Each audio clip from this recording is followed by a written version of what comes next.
Oke, baiklah ya teman-teman. Assalamualaikum warahmatullahi wabarakatuh. Ini kita pindah ke lokasi berikutnya. Nah, ini sawit lokasi berikutnya sama jenis sawit abal-abal juga yang kita tanam ya. Lahan 2 hektar. Nah, ini biasanya di sini nih paling banyak ya teman-teman. Biasanya paling banyak.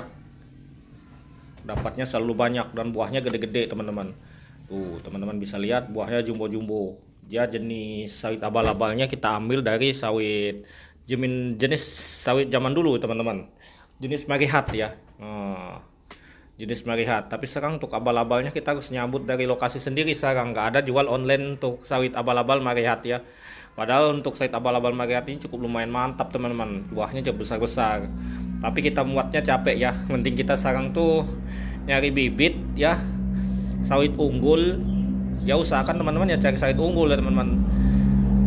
Takutnya teman-teman itu kalau nggak tahu caranya untuk perawatan untuk si sawit abal-abal ini, takutnya nanti takut hasilnya kurang memuaskan. Tetapi kalau teman-teman modalnya sedikit ya, itu tadi ya, sawit abal-abal pun jadi teman-teman. Kenapa saya sarankan seperti itu?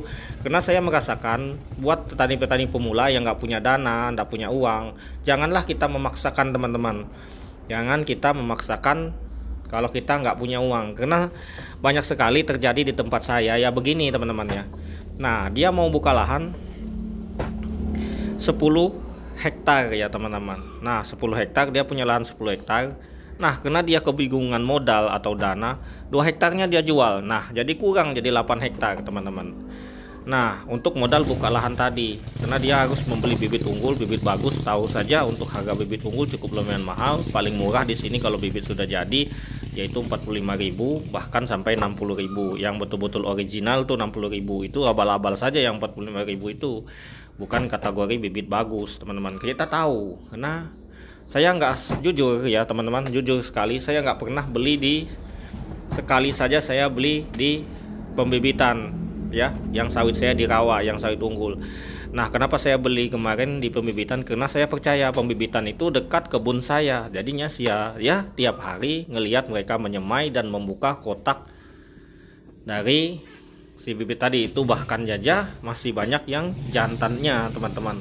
Apalagi istilahnya teman-teman itu taunya cuma pembibitan itu ada di situ, kemudian dia jual. Nah, itu kadang-kadang banyak sekali tertipu. Dia ngakunya sawit unggul, nggak taunya ya versi abal-abal seperti punya saya ini. Sebenarnya kalau untuk si sawit itu sebenarnya yang lebih bagus bibit itu kita semai sendiri, kita pesan sendiri dari distributor pembibitan unggul resmi. Nah, itu baru kita tahu kualitasnya seperti yang saya beli dan saya tanam di sawit saya kemarin ya teman-teman. Nah, seperti itu kita tahu dia ini bersertifikat enggak. Nanti untuk saya ya, mungkin 3 tahun dari sekarang nanti insya Allah saya akan replanting sawit tua saya, karena sangat tidak produktif sekali sudah, karena umurnya ya cukup lumayan ya. Karena memang sawit jenis seperti itu banyak sekali diserang hama. Untuk di tempat saya sawit-sawit tinggi itu banyak sekali kena hama, hama jamur ya. Jadinya nanti kita akan ganti dengan bibit yang buah kecil, tapi kita belinya 1 kantong. Nanti kita akan beli 1000 bibit, pengiriman tuh 1000 bibit ya.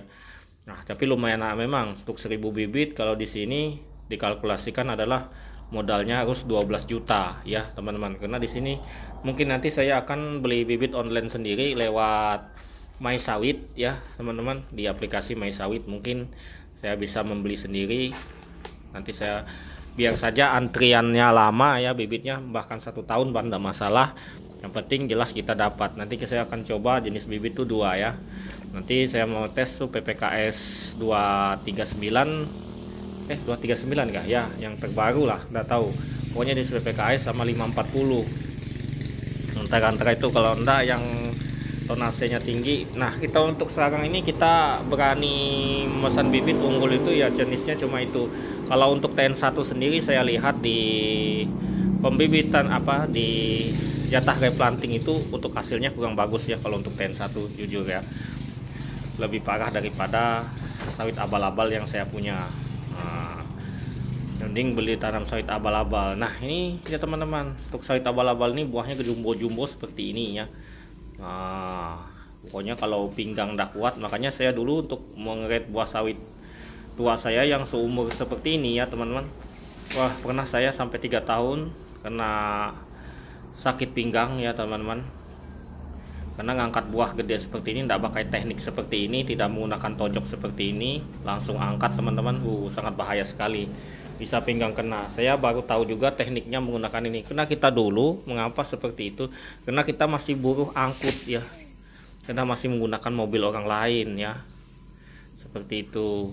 Makanya dulu saya ingat sebelum punya mobil ini, kalau musim buah antri, buah meledak ya teman-teman.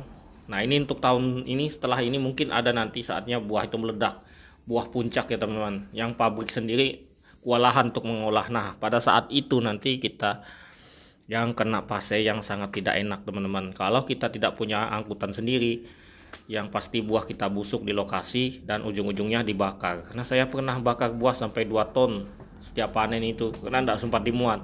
Dijual pun memang sudah tidak laku teman-teman, sudah busuk, tumbuh jamur. Nah saya ingat sekali itu, makanya saya untuk kembali ke masa-masa itu jangan sampai. Makanya saya itu jujur sering menyarankan ke buat teman-teman untuk membeli mobil sendiri atau angkutan sendiri itu, makanya tapi banyak sekali yang nggak paham, nggak mengerti.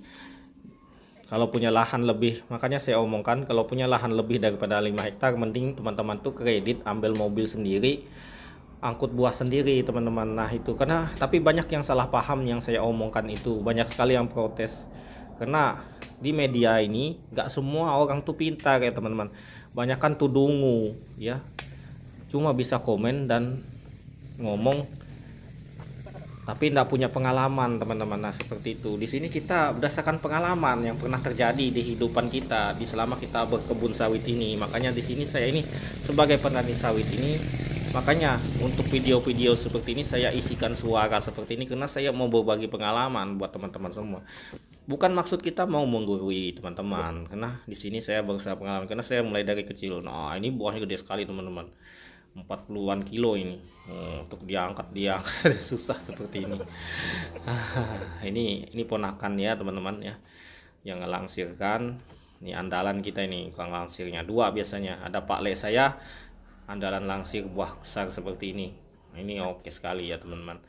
Nah ini sait abal-abal aja seperti ini teman-teman, apa ya hasilnya. No seperti ini. Nah ini kita antarkan ke pabrik sudah, karena udah full, karena masih sisa belum semua dilangsir tadi. Nah ini kita di timbangan kosong kan mobil tuh nih, antrian mobil kosong harga 2350 untuk mobil kecil ya. Nah, untuk mobil kecil. Nah ini 2 ton 182.